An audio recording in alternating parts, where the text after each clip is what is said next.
Sveiki. Šiandien pakalbėsim apie stresą bei jo įtaką atminčiai. Ar jisai mums naudingas, o galbūt žalingas? Pradėkim.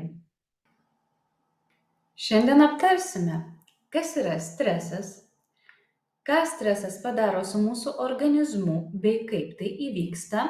Žinoma, pakalbėsime apie streso poveikį mūsų atminčiai bei aptarsime keletą efektyvių streso valdymo strategijų. Taigi, kas yra stresas? Stresas tai yra organizmo reakcija į įvairius dirgiklius. Mes galime reaguoti savo emocijomis, gali reaguoti mūsų kūnas galvos skausmu, nerimu, pykinimu ir panašiai. Jeigu aš jūsų dabar paklausčiau, tai stresas yra gerai ar blogai, ką jūs atsakytumėte? Net neabejoju, kad dauguma sakytumėte, jog stresas yra blogai ir net labai blogai. Tačiau iš tiesų stresas yra labai gerai ir tuo jums paaiškinsiu kodėl. Stresas yra mūsų supergalia. Būtent stresas mums leido išgyventi ne 100, ne 200, o keletą tūkstančių metų. Streso metu mes reaguojame į įvairias išorinės sąlygas ir prie jų prisitaikome. Taigi stresas yra būtinas išlikimui. Gamtoje tai matome labai aiškiai. Tačiau šiuolaikiniame kontekste visgi stresas gali būti ir blogas, ir geras. Blogas stresas tai yra lėtinis, ilgai užsitęsęs ir labai varginantis jausmas. Jį dažniausiai sukelia ganėtinai nereikšmingi stimulai, pavyzdžiui, kitų žmonių emocijos ar komentarai, gali sukelti neadekvačios reakcijos į dirgiklius ar įvairios mūsų turimos psichologinės problemos ar prieš tai patirti išgyvenimai. Tuo tarpu geras stresas yra trumpas, efektyvus ir dažniausiai gana didelis. Jį sukelia gyvybei pavojingos situacijos, pavyzdžiui, į jūs lekianti mašina. Tai yra staigus, reikšmingas ir adaptacijų reikalaujantis gyvenimo sąlygų pasikeitimas. Taigi, blogo streso pavyzdžiai galėtų būti neadekvati reakcija į pažymį. Taip pat galėtų būti reakcija į kitų žmonių nuotraukas ar teigiamas emocijas socialiniuose tinkluose bei lyginimasis su jais. Na ir žinoma, neadekvačios reakcijos į kitų klaidas, į pakeltą balso toną arba pačio balso tono kėlimas, kai to visai nereikia daryti. Taigi, neigiamas stresas mums trukdo susikaupti. Mes tampame mažiau fiziškai bei emociškai pajėgus ir žinoma, šis stresas mažina atmintį. Taip pat jis sukelia neigiamas mintis, gali privesti prie depresijos ar netgi savižudybės. Taip pat šis stresas niekaip neprisideda prie problemos sprendimo, nes jis yra orientuotas į savivertės sumenkinimą bei į jausminį komponentą. Tuo tarpu geras stresas gali mums padėti laiku ir efektyviai išspręsti įvairias problemas. Taip pat gali padėti išgelbėti gyvybę sau, reaguojant į ekstremalias situacijas ar galbūt net išgelbėti gyvybę kitam. Taigi geras stresas maksimalizuoja mūsų viso kūno pajėgumą, suteikia mums jėgų bei gerina koncentraciją ir atmintį. Taip pat jis yra susijęs su konkrečios problemos sprendimu, išsigelbėjimu ar tam tikrų veiksmų padarymu, kad mums būtų šiuo momentu geriau. Taigi šitas stresas padeda išspręsti iškilusias problemas ir suteikia atpildo jausmą. Nesvarbu, kad mes stresavome, jautėmės negerai ir nepatogiai, tačiau įveikę šitą situaciją, mes pasijaučiame gerai, mūsų užplūsta džiugesys. Taigi kaip taip yra, kad stresas gali būti geras ir blogas? O kaip stresuoja gyvūnai? Gyvūnai iš tiesų turi tik 2 fiziologinės reakcijas. Tai yra valgyk ir ilsėkis, bei kita reakcija kovok arba bėk. Būtent kovok arba bėk yra stresinė reakcija. Taigi, gamtoje gyvūnai funkcionuoja dviem pagrindiniais būdais. Jie arba ilsisi ir virškina suvalgytą maistą, arba kovoja dėl savo išlikimo. Trumpai apžvelgsime, kaip šios dvi situacijos veikia ir mūsų kūną. Valgyk ir ilsėki situaciją galėtume pavadinti kaip baterijos taupymo režimą. Jo metu mūsų smegenys yra atsipalaidavusios, nerviniai impulsai sklinda greitai, tačiau jų yra labai nedaug. Mūsų kvėpavimo dažnis yra normalus ir siekia apie 10-20 kartų per minutę. Širdutė mūsų plaka taip pat ganėtinai ramiai ir siekia apie 70 tvinksnių per minutę. Kraujo spaudimas yra normalus. Sistolinis kraujo spaudimas dažniausiai siekia apie 120, o diastolinis apie 70 mm gyvsidabrio stulpelių. Mūsų virškinimo sistema tuo tarpu veikia labai efektyviai. Jinai virškina suvalgytą maistą ir įsisavina medžiagas reikalingas mūsų organizmui funkcionuoti. Mūsų inkstai veikia normaliai, filtruoja mūsų kraują bei išsiskiria šlapimas reguliariu dažniu. Limfinė sistema tuo tarpu veikia pilnu pajėgumu ir kovoja su bet kokiais mūsų organizmo ligų sukėlėjais. Taigi šitoje vietoje, kai mes virškiname ir ilsimės, mes galime stebėti aplinką, mes galime skirti laiko sau ir savo mintims, mes galime kokybiškai mokytis visiškai naujų dalykų, na ir žinoma, mes galime gyti, sveikti ir mūsų kūnas gali tuo metu atsinaujinti. Tuo tarpu streso metu, tai yra bėk arba slėpkis ir kovok būsenoje, mūsų nervų sistema veikia pilnu pajėgumu.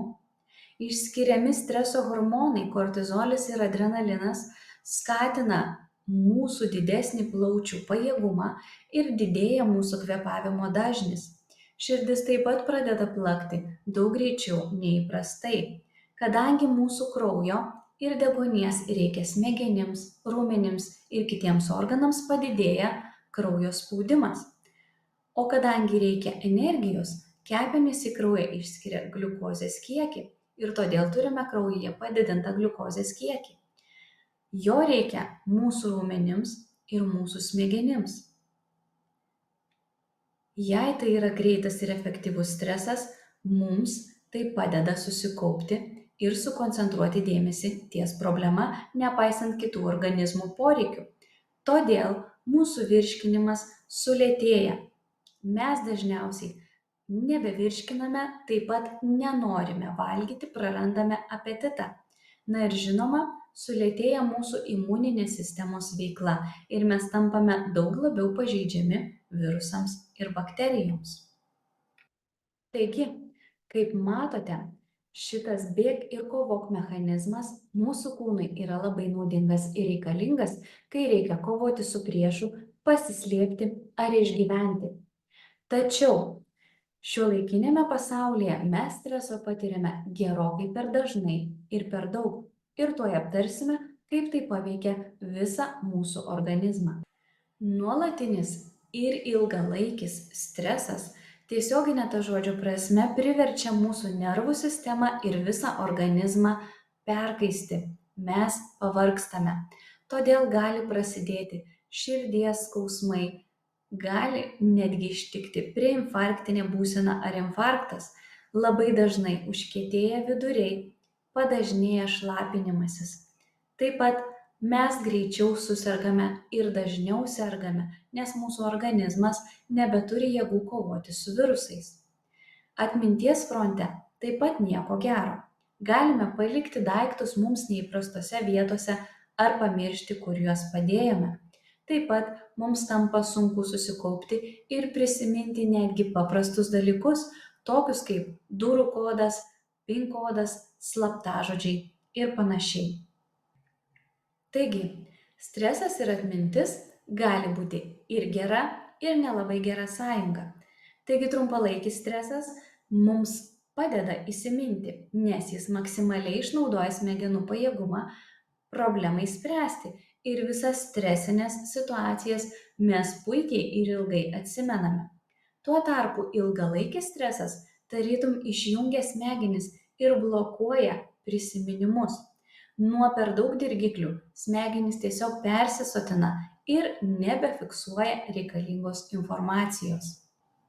Trumpalaikio streso pavyzdys galėtų būti netikėtos, efektyvios, bet ganėtinai lengvos užduotys, taip pat mus nustebinančios ar nudžiuginančios žinios.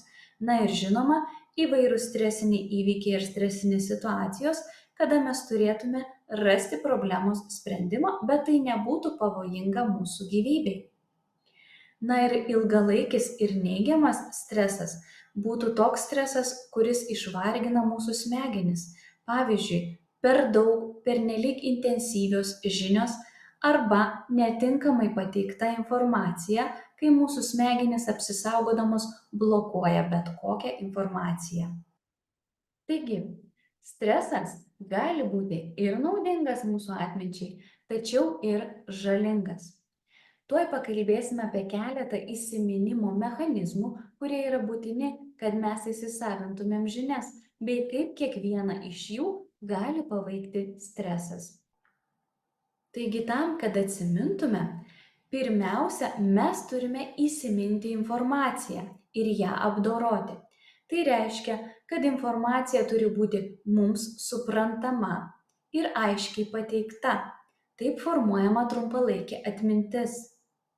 Jeigu mes sugebame šitą informaciją susieti su jau turimomis žiniomis, su savo patirtimi ir padėti ją į savo smegenų stalčiuką, šita informacija yra išsaugoma. Na ir trečiasis komponentas tai yra atminties atgaminimas. Tiksliai atsiminti, ką mes mokėmės, ką mes skaitėme, galime ne visada. Tik tada, kai ta informacija mums suprantama ir ji yra prasminga, tada mes galime naudotis turimomis žiniomis. Taigi, tam, kad gerai atsimintume, reikalingi visi trys atminties komponentai. Pirmiausia, mes turime įsiminti, tada išsaugoti tą informaciją, o po to gebėti ją išsitraukti iš smegenų stalčiuko ir panaudoti. Stresas gali paveikti visas tris šitas atminties dalis. Taigi, jeigu mes patiriame ilgalaikį varginantį stresą, mes nesugebame susikaupti ir gali nesusiformuoti netgi trumpalaikė atmintis. Jau nekalbam apie ilgalaikę. Tačiau, net jeigu mes gerai įsiminėme informaciją ir mums ją reikia atgaminti, ilgalaikis ir nuolatinis stresas gali sutrukdyti tai padaryti. Pavyzdžiui, mes galime pamiršti savo draugų vardus, PIN kodus, savo slaptažodžius ir panašiai. Tuo tarpu greitas ir efektyvus stresas priešingai sužadina mūsų atmintį ir mes lengviau įsimename dalykus.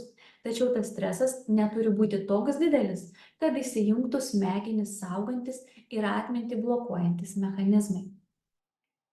Taigi tam, kad atsimintum, reikia keletos komponentų. Pirmiausia, mūsų smegenys labai mėgsta, jeigu mes žinome, ką tiksliai reikia išmokti ir jei sugebame savo smegenis sudominti. Taip pat labai svarbu suformuluoti aiškią užduotį. Pavyzdžiui, šiandien aš mokausi eilėraštį ir smegenys mūsų žinos, kad šiandien jos turi išmokti tik eilėraštį. Kuo daugiau panikos ir kuo daugiau skirtingų temų duodame smegenims, tuo sunkiau jos susidoroja su užduotimi. Taip pat yra labai svarbu daryti trumpas, efektyvias pertraukas. Vos tik pajaučiame, kad nebegalime sukontroliuoti savo dėmesio, turėtume atsistoti ir 5 minutes pajudėti, pažiūrėti televizorių, paskaityti knygą ar kitaip nukreipti savo dėmesį. Ir tik kai truputėlį smegenys pailsėjo nuo intensyvaus mokymosi, mes vėl galime grįžti. Taip mes sutaupysime laiko ir greičiau išmoksime mums reikiamą informaciją, negu nuolat sėdėdami ir liaudiškai tariant, kaldami šitą informaciją. Na ir labai svarbu mums yra išmokti suvaldyti stresą, nes, kaip jau minėjau, stresas ir ilgalaikis stresas, kurį mes dažnai patiriame tiek mokymo, tiek mokymosi procese, neigiamai veikia mūsų atmintį. Taigi, kaip suvaldyti mums taip dažnai besimokant kylantį stresą? Yra keletas streso valdymo strategijų. Netrukus apie jas papasakosiu, tačiau pirmiausia noriu atkreipti dėmesį į tai, kad kiekvienas turime išmokti pažinti save, pažinti savo stresą bei atrasti tai, kas mums asmeniškai padeda suvaldyti ir sukontroliuoti stresą. Nes nėra vienos universalios formulės, kuri padėtų visiems. Na, o dabar truputėlį apie streso valdymo strategijas. Mano mylimiausia streso valdymo strategija vadinasi nekelk streso kitiems. Pirmiausia, reikėtų mokytis elgtis pakankamai ramiai ir net kam nors suklydus, nepykti, nešaukti ir nekelti streso, nes klaidos atgal neatsuksime. Reikėtų atsiminti, kad streso hormonai kyla per maždaug 30 minučių nuo streso pasireiškimo. Tai reiškia, kad mes turime šiek tiek laiko sustabdyti įsivažiuojančiam streso traukiniui. Kuo greičiau tai sustabdysime, tuo efektyviau suvaldysime stresą. Ką galėtume daryti? Galime užsiimti aktyvia fizinė veikla, važiuoti dviračiu, sportuoti ar tiesiog atsistoti ir padaryti keletą pritūpimų. Galime pažiūrėti filmą ar išeiti kur nors su draugais. Galime paskaityti knygą, galime išmokti kažką tais naujo, ar tiesiog atsipalaiduojant paskaityti kokį meilės romaną. Taip pat labai svarbu yra valdyti tinkamai savo laiką, nes laiko stygius, pasak mokslininkų, yra bene pagrindinė stresą kelianti problema. Na ir itin svarbu yra atsiminti, kad mes negalime visada laimėti, negalime visada pasiekti maksimumo ir mokymosi procese nusivylimas ar klaidos yra visiškai normalu, iš klaidų mes ir mokomės. Todėl labai svarbu išsikelti tikslus, kuriuos galime pasiekti. Realūs tikslai padės mums patirti mažiau streso. Taip pat reikėtų mokytis adekvačiai vertinti kitų keliamus įrašus į socialinius tinklus, nes dažniausiai mes keliame besišypsančias nuotraukas, tačiau kartais už jų slepiasi ir neigiamos emocijos. Na ir mūsų smegenų sveikatai bei antistresiniam faktoriui yra ir kitų labai svarbių komponentų. Taigi, norint suvaldyti stresą, pirmiausia, reikėtų suvokti ir atpažinti, ką stresas daro su mūsų organizmu. Kaip jau minėjau, streso hormonai pradeda kilti ne iš karto.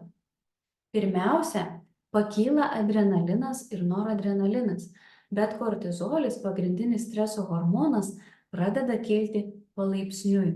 Todėl jeigu mes laiku sustabdome streso kilimą, mes patiriame gerokai mažesnį streso kiekį, negu būtume patyrę visiškai nieko nedarydami. Sustabdyti stresą efektyviausia yra arba pasišalinti iš stresą keliančios aplinkos, arba atlikti tam tikras praktikas, kad galėtume nukreipti savo mintis. Mintis nukreipti, kaip jau minėjau, galite įvairiai, tiek žiūrėdami filmus, skaitydami knygas, sportuodami, bet jūs privalote rasti jums labiausiai padedantį užsiėmimą. Tai turėtų būti toks užsiėmimas, kurio metu jūs nebegalvosite apie stresą. Nes pavyzdžiui, jeigu jūs nusprendėte pasivažinėti dviračiu, tačiau jūs visą laiką vis dar galvojate apie tą problemą, kaip ją išspręsti ir ką daryti, tai nėra streso valdymo ar minčių nukreipimo būdas. Tai turėtų būti toks būdas, kuris jums padeda visiškai nebegalvoti apie stresą sukeliantį mechanizmą. Taip pat yra labai naudingi kvėpavimo pratimai, kad ir kaip banaliai tai beskambėtų. Jais mes galime paveikti savo smegenis atvirkštiniu principu. Jeigu mes negalime kontroliuoti savo širdies susitraukimų dažnio, kvėpavimo dažnį kontroliuoti mes galime. Kadangi streso metu kvėpavimo dažnis dažniausiai yra padažnėjęs, mūsų kvėpavimas pasidaro labiau paviršutiniškas, tai kvėpuodami lėčiau ir giliau mes į savo smegenis siunčiame informaciją apie ramesnę mūsų kūno būseną. Ir tai iš tiesų, įvaldžius šitas praktikas, padeda nusiraminti ir nuraminti, sustabdyti tą lekiantį streso traukinį. Na ir galiausiai reikėtų suvokti, kad stresas dažniausiai kyla dėl mūsų pačių reakcijos į aplinką. Nekalbu apie tą stresą, kai jūs bando kažkas partrenkti, ar į jūs parlekia mašina, ar jūs nusideginote ar ne ranką puodę ir panašiai.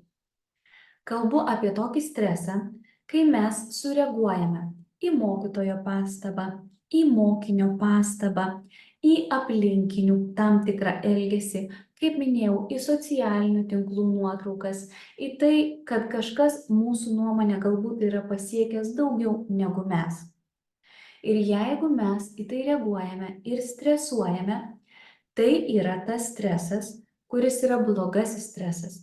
Jis dažniausiai užsitęsia ilgai ir užuot veikę ar darę ką nors dėl geresnės ateities, mes užstringame stresinėje būsenoje, nuolat galvodami, kodėl Marytė turi daugiau, kodėl Jonukui geriau sekasi, kodėl aš esu toks nevykęs, kodėl manęs kažkas nemyli ir panašiai. Šita užsitęsusi būsena trukdo ne tik mums ką nors geriau įsiminti, tačiau, kaip minėjau, gali sutrikti ir mūsų viso organizmo veikla, gali sutrikti virškinimas, sutrikti mūsų nuotaika, ištikti depresyvios mintis ar net iš tikrųjų prasidėti depresija. Todėl labai svarbu mokytis adekvačiai reaguoti į įvairias pastabas ir komentarus.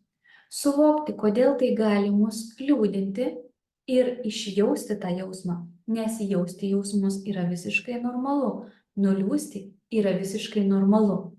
Tačiau paliūdėjus, tai neturėtų sėdėti kaip koks tylus velniukas ant peties ir skatinti tą lėtinį stresą. Nes, kaip minėjau, kai traukinys pradeda važiuoti, jį sustabdyti yra labai sunku ir išeiti iš tos nuolatinės stresinės būsenos bus labai sunku. Todėl daug lengviau yra stresą sustabdyti laiku. Na ir dar. Stresas bei emocijos veikia ir mūsų fiziologiją. Turbūt niekas nepasakys, kad toks žmogus susikūprinęs, nunarinęs nosį yra labai linksmas. Tuo labiau, kai žmogus yra įsitiesęs ir pasitempęs, turbūt niekas nepasakys, kad jis yra labai liūdnas. Nes stresas veikia ir mūsų kūno išvaizdą. Tačiau čia yra vienas triukas, kaip ir su kvėpavimu. Jeigu mes lėtai kvėpuojant galime nuraminti savo stresinę būseną, mes galime savo įsitiesimu ir kūno laikyseną taip pat nuraminti savo protą. Taigi, jeigu mes jaučiamės nepakankamai gerai, nepakankamai kažko verti ir šiek tiek stresuojame, tiesiog pabandykime išsitiesti, pečius atgal, galva tiesiai, kvėpuojame laisvai ir pabandykime tiesiog fiziologiškai šypsotis, šypsotis, šypsotis. Gal skamba linksmai, juokingai ar net naiviai, tačiau mokslininkai ištyrė, kad tai iš tiesų veikia ir padeda numalšinti streso poveikį organizmui. Taigi, daugiau šypsokimės, nekelkime streso vienas kitam, pažinkime stresą, pažinkime savo kūną ir kovokime su tuo. Būkim laimingi ir nestresuokim. Iki.